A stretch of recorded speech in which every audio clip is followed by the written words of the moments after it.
Hello everyone and welcome back to my channel. Today we have a little bit different of a video, but something that I did want to talk about. We're going to talk about how I fixed my Instagram reach in 2022. And I want to say fixed like this because there is real no way to set a thing you have to do to fix your Instagram reach. I will share some tips, some things I did, and some things that I think you can do or anyone can do in order to kind of boost their engagement this year.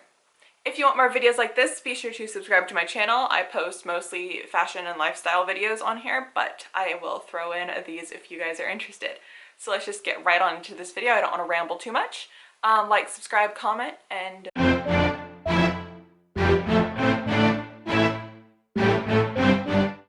So I have been posting on Instagram pretty consistently like an influencer since like 2020 quarantine started. It was originally for like a school project because my advisors had seen my Instagram and encouraged me to do so. So I jumped right into it. I started posting. I really didn't know a lot. I kind of got into it late 2019, but again, had a lot going on with school, so I didn't do too much about that until 2020 when I had lots of extra time on my hands. So I grew pretty rapidly. I did partake in some of those like engagement groups on Facebook. I don't recommend doing that, although I still have a close group of people that engage and like my content from those groups. So it's a give and take because I do have a lot of inactive followers as well, but you do not need to have a huge follower base to get the reach that I'm getting. I just want to put that out there first. So currently I'm posting about 6 times a week or 7 times a week on my Instagram. I post only carousels and reels. Now I have been testing this out for the past like month and a half, and it has greatly increased my reach. Just to get kind of analytical here, let me pull up my analytics. So my analytics as of December 8th through the 31st, I was only reaching about 6,000 accounts. Now that wasn't the best, but it could be a lot better. And I had 12 posts and only 3 reels in that time frame. So I didn't have tons of reels. I was kind of not sure what I wanted to do. Whereas in February 6th through March 7th, I engaged 18.3K accounts.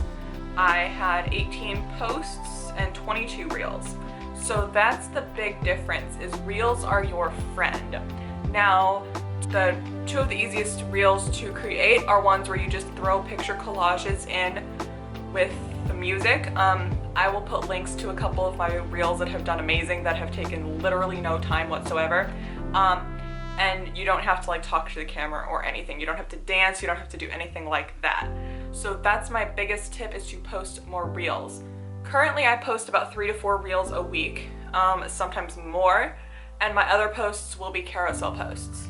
In just this month alone, I have reached 31.6K accounts, and I have gained a few followers. I still haven't gained a bunch, but I have posted 16 reels so far this month, and the 18 posts. In the last 30 days, my most viewed reel has had almost 8,000 views, whereas my least viewed reel has had 168. So it's not gonna, every reel's not gonna hit the algorithm the way you wish it did. Some tips to get your reels to really hit the algorithm. I have found the sweet spot for trending audio. So as you're scrolling through reels, I'll put a little screenshot here. As you're scrolling through reels, you'll see the little arrow at the bottom next to the audio. That is a trending reel. If you click on the audio, you will see how many reels it has and kind of the length of the song or the audio. I have found that any reels between about 1,000 videos and 10,000 videos are the sweet spot. You will still get about 1,000 guaranteed views, if at least with my accounts. I've gotten about 1,000 views if they're over 10,000 videos, but the sweet spot is really between 1,000 and 10,000 reels used, that audio. So that's my biggest tip, is post more reels. Now the carousel thing, let's get into that. So moving into talking about carousel posts, it did just get a little bit darker and I apologize. I'm filming with natural light. Instagram has said they're pushing carousel posts more, so that's kind of what made me want to experiment with it. As of right now, I have been posting only carousel posts since February, and I have seen a great increase in my reach hashtags wise. Previously I was barely getting any hashtag reach compared to 2020 and even early 2021. My hashtag reach was astronomical for my size. If you didn't know, I only have about 1,000 or 1.1 thousand followers on Instagram, but I was reaching like 700 people a post, which is amazing. My engagement was through the roof. I was getting like 100 likes a post, a bunch of comments. Everyone was seeing my stuff, and I really just didn't have to worry about it. It wasn't until like late last year that things started to just go downhill and my reach just like tanked. As I was really close to hitting 1K, that was really, really discouraging because I was trying everything I could do to grow, and everything in Instagram was just being suppressed. But within using only carousel posts, my hashtag reach has almost tripled from when I was not focusing on carousel posts. So while they say hashtags aren't the best use to grow, hashtags are a way that you can boost your reach with carousel posts because Instagram will favor those in the algorithm, and they are more likely to show them to you on the explore page or on other things. I don't think I've had a post at the explore page, but I have a feeling I'm going to this year. Right now I am going to put my highest reach post from the last 30 days on here. As you can see, I don't have any comments, but my impressions were almost 631. From my profile, I had almost 300. From hashtags, I had 170, and from home, I had 151. Now, the from home also includes like those like suggested posts, which I think I had a lot of those as well. And I had 3 saves on this post as well, which is a big thing. Saves are another thing that people can do. I know people talk about how saves are great. I have noticed that the more saves a post gets, the more people will see it. So that means you are doing all the right things if people are saving your posts, because people want to go back to it or are saving it for inspiration or other things. Like something else that Instagram has been doing recently is making their content more easily searchable. So you can type in a keyword into the Instagram search bar and it will show you posts that mention that keyword. So I have been sprinkling in keywords into my captions over the last month, whether that's in the actual like caption or like down by where I put my hashtags. I will just put like 5 or 6 like keywords that describe the post above. That helps with the Instagram SEO. If you know what SEO is search engine optimization. It's a big word, I've learned that in marketing. But that is something really big that Instagram is slowly starting to get into. They aren't the best, where there are other platforms that are better at that, obviously, but Instagram is slowly starting to incorporate that more into the algorithm. And I have noticed that the posts that I have put that on have done a little bit better reach-wise and have gotten me some more followers as well. So that is something that I do also recommend, is just sprinkle those keywords in, whether you can sprinkle them like organically into the caption or just put them at the bottom. I have not tried them in the comments. I don't suggest putting them in the comments. I also don't suggest putting hashtags in the comments because Instagram has said that that does nothing for you. Speaking of those, hashtags are something that Instagram has been super annoying about. They've said first they were saying 30 hashtags are great, then they were saying 15, and then they were saying 5. I personally had no luck with 5, but I have been using about 10 to 20 hashtags a post. Some related to the posts, some just based on my niche. I will again put a little screenshot of like some of the hashtags I use in here. I'll also stick them in the description so you can copy them if you would like to use them as well.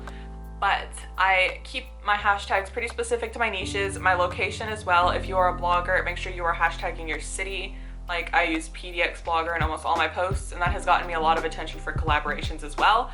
Although I have not taken a few of them, I have gotten a few emails that are specifically local to my area. So make sure you are tagging your location in the hashtags as well. And while they aren't guaranteed to help, I have noticed that using like the spring hashtags that I use when I started using those is when I really noticed a jump in my hashtag reach. So I don't know if it's just because more people follow those hashtags or if it's something that I just kind of got in on early this year with my spring hashtags, because I started using those like late February and early March. So I kind of started using them before the masses. So getting ahead on trends is a big thing. Hashtag wise, reel wise, everything. Getting ahead on trends is also really big. But hashtags, yeah, hashtags just depends. Sometimes they won't work as well, sometimes they'll work great. I have found the sweet spot for hashtags is about like 200K. If there's anything over like 1 million uses, there's probably no point in using it. So besides hashtags, another thing is stories. I post on my stories daily. Even if I don't have a feed post for that day, I'll just kind of pop in and post a couple things or repost a couple things onto my stories, just so my account stays active for that day and my followers still know that I'm around. I do not recommend putting hashtags on stories, those do nothing. Other than that is about everything I have to share, I think. Yeah, so basically let's go over this again. How to fix your Instagram in 2022. Reels and carousels are your friend. Post mostly reels and a few carousels per week. You can also double up on those during the day. I sometimes do that and I don't notice a drop in my engagement at all. So a reel doesn't always necessarily count as a post for the day for me, if that makes sense. Secondly, keywords in your captions. That is another way you can engage people and new audiences with your with keywords in your captions. And posting on stories daily. That is another thing that you can do to help your reach on Instagram and help people. So sorry if this video was a little rambly. I'm not the best at like discussing things like this, but I hope that you were able to take these tips and kind of mold them into your own and make them fit into your own Instagram better. If you have any more questions, let me know in the comments and I will do my best to answer them for you. You can also DM me on Instagram and I can try to answer any of your questions there. I hope you all enjoyed this video, and if you did, make sure you subscribe, like this video, and turn on my notification bell so you never miss my videos on this channel. And follow me over on my Instagram too, since we're talking all about Instagram. Just Cassie L. Rogers, same as here. It will be linked in the description, as well as my other social platforms. And I will see y'all in my next video. Bye.